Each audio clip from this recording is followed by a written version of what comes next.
Hi, I'm Ryan Szymanski, curator for Battleship New Jersey Museum and Memorial. And today, we just climbed out of a deep, dark, dirty hole in the ship, and I wanted a little bit of a recovery period, so we're going to do story time with Uncle Ryan. So today's book is The Great Pacific War. This is one of my absolute favorites. It's by Hector Bywater, and it is out of print, and I believe he wrote it in the late 20s or early 30s. So it's described as a techno thriller, like the forerunner to your Tom Clancy style novels. It is a naval analyst's assumption of what a war between Japan and the United States would look like in the Pacific. And Hector Bywater was the expert on contemporary naval technology and things like that during the interwar period and even during World War I. And he, in this book, even predicts some things that are very similar to what the Japanese do, like the exact landing beaches during the invasion of the Philippines. And he dies under mysterious circumstances just before World War II starts, with some people even speculating that Admiral Yamamoto, who is believed to have read a copy of this book, had him assassinated, which probably isn't true. The guy drank very, very heavily, and it was probably his liver. But regardless, he's an incredibly interesting individual. He wrote for the Baltimore Sun for a long time. It's my hometown. So big fan of this. He was basically the Tom Clancy of the 1930s. Although I will say that the writing is pretty dry. But very interesting book. What we're going to talk about specifically today is he analyzed both the Japanese and the American sailors during this time period leading up to World War II, so the peacetime sailors, and talked about which ones were better.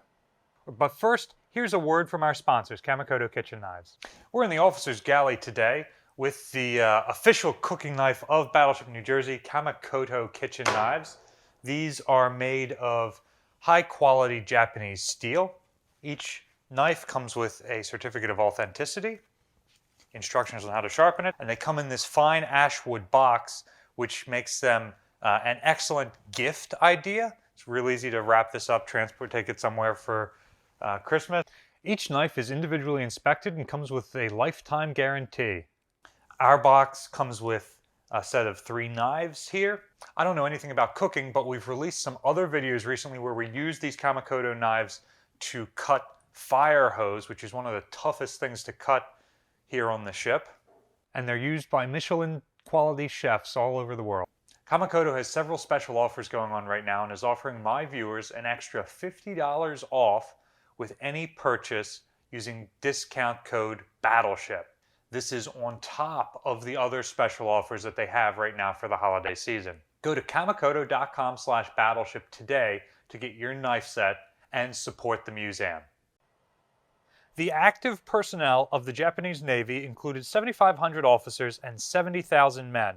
The proportion of officers to men, it will be observed, was abnormally high, about 1 to 9, whereas in the United States Navy it was only 1 to 17. This disparity was due to the Japanese practice of carrying on board each vessel at all times the full complement of officers, both staff and specialist, who would be required in war. In the same way, the crews were invariably kept at 90 to 95% of the full war establishment. Though this system naturally added to the cost of maintaining the fleet in time of peace, it conduced to a high state of preparedness for war.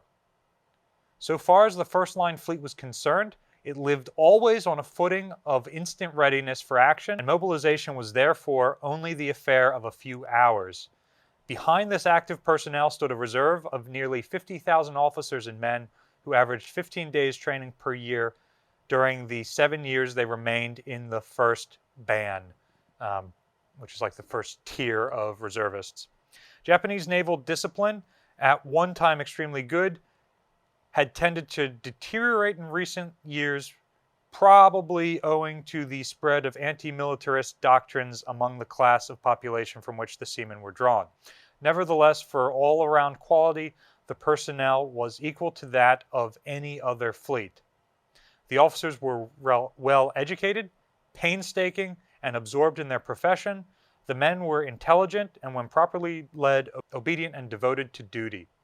Technical training was on very sound lines, although not mechanical by temperament. The Japanese are imitative to a degree, and in the Navy at any rate, they had successfully mastered the intricacies of modern technique as applied to warfare at sea. Gunnery and torpedo practice were well up to the mark, both in the design and construction of ships, machinery, and equipment. They had adopted and in some cases improved upon the best Western models. So this is a little bit antiquated thinking by our standards today, that they're just copying Western stuff. And the bit about anti-militarism and leading to discipline problems doesn't really play out in real-world World War II. But these are some interesting analyses he has of Japanese sailors during the war. In no branch had they made more progress than in aviation. By the year previous to the war, the Naval Flying Corps had attained a strength of 1,200 pilots and 900 planes, many of which were equal to the best in service abroad. In reality, by World War II, they would outdo any other aircraft in service in many respects in 1941. So well had the domestic aircraft industry developed that an output of 150 machines a month was easily attainable without special effort. The Japanese merchant marine comprised nearly 1,000 steam and motor ships above 1,000 tons, including a fair number of high-speed large liners. Many of these were taken over for naval duty and could be converted into auxiliary aircraft carriers, which they actually do. So that was the Japanese section. Moving forward a couple of pages, it has an analysis of the American section. Its personnel numbered approximately 115,000 of all grades, including Marines. The short service system had always been the bane of the American Navy. To turn out a thoroughly efficient man-of-warsman in less than 6 years is admittedly impossible, yet the majority of American bluejackets served for only 4 years, and re-enlistment for a second term was exceptional. This involved a heavy turnover in recruits and discharges each year, with a low average of training and efficiency as the unavoidable consequence. Repeated attempts were made to have the minimum period of service fixed at 6 years. And so this book was published in 1925 and set 6 years in the future, starting in 1931.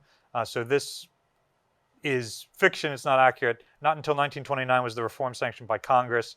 Its beneficial effect had therefore not begun to be felt, blah, blah, blah, blah. When the crisis arose, about 40% of the enlisted personnel had served less than 3 years. In these circumstances, it would be demonstrably false to assert that the standard of training and discipline was as high in the American Navy as in the Japanese, where the great majority of seamen, being volunteers, had served at least 6 years. While it may be true that the American recruit was more mentally alert, again, this is the time period speaking, and showed a greater aptitude for the mechanical details of his work, this advantage could not compensate for the extreme brevity of his training. Knowledge may be acquired rapidly in the hard school of war, but there is no denying the fact that at the outset, the American Navy was severely handicapped by the inadequate training of its enlisted personnel. So that analysis from the 1920s still really holds true at the beginning of World War II. While American society may see more mechanical elements, more people had cars, more farms used tractors and other machines like that, so your average American sailor might have had more experience repairing a car engine or something like that. American sailors did not serve as long as Japanese sailors during their terms of enlistment. And we see this play out at the beginning of World War II. The Japanese Navy reigned supreme for the first 6 months of the war because they are the better trained fighting force. You see this particularly in carrier aviation. Bywater was saying this as early as the 1920s. However, even though it takes years, 6 or 7 years, Bywater says, to train a good recruit in peacetime, it only takes that many months, 6 or 7 months in wartime, to bring a sailor up to that level. So once we get to the 6-month mark in World War II, you start to see this turning point. And again, focusing on carrier aviation, you see Japanese carrier planes just absolutely dominating with attacks on Pearl Harbor, in the Indian Ocean, at the Coral Sea. Japanese carrier aircraft perform significantly better. And yet, by the Battle of Midway, Yorktown and Enterprise's aircraft in particular, since they had both been in the war in the Pacific since the beginning, were successfully matching their Japanese counterparts, and in many ways, well, they won the battle there. So you see that that amount of training has paid off. So that is a really interesting take. As an American, I was raised on American exceptionalism, and the fact that the United States wins World War II, along with the Allies, really reinforces that idea of American exceptionalism. So it's really interesting to read a book like this by an author who is clearly racially biased against Asians and the Japanese in particular, and yet he is still saying that, hey guys, we have a problem here. The Japanese are better trained. Their ships are equal to or better than any of ours. He even predicts them building a super battleship in this book. So very interesting.